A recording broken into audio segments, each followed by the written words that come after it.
High-performance parts are intended to improve on a particular characteristic of vehicle operation, but they can also add to aesthetic appeal because in most cases they're also designed to look really cool.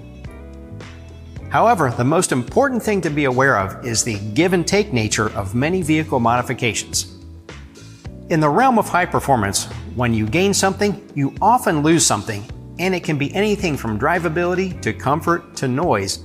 So keep in mind, as soon as you begin to modify a vehicle, you begin to change it from the quiet, comfortable, economical vehicle it was designed to be. Let's take a look at one of the more common modifications today, performance air intakes. Sometimes called high flow or cold air intakes, these continue to rise in popularity because the general perception is that factory airboxes are restrictive, limiting airflow to the engine. A performance intake is designed to allow the engine to draw in additional air, giving it the potential for increased horsepower, and a cold air intake draws in air away from the surrounding heat of the engine compartment. Colder, denser air contains more oxygen than warm air, so scientifically it has more energy potential and offers a guaranteed performance benefit. It is true that a greater airflow through an engine is necessary to increase performance. But let's take a brief look at the technology behind a factory airbox. The more efficient the operation of any engine, the more power it will produce and the more fuel efficient it will be. The key to efficiency is getting air in and getting exhaust out.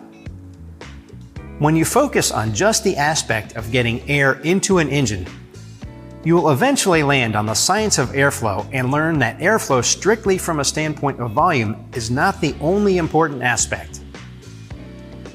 The characteristics of the airflow, which affect air velocity and fuel atomization, are ultimately just as important for efficient combustion.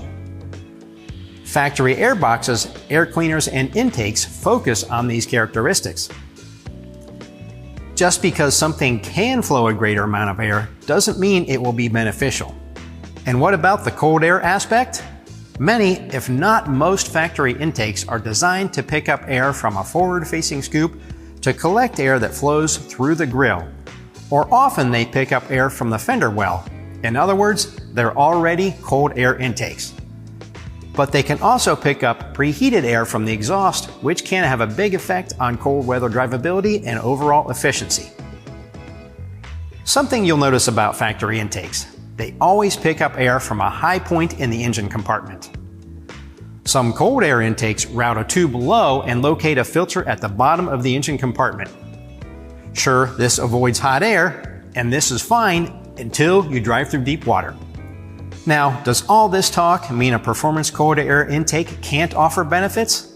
Not at all.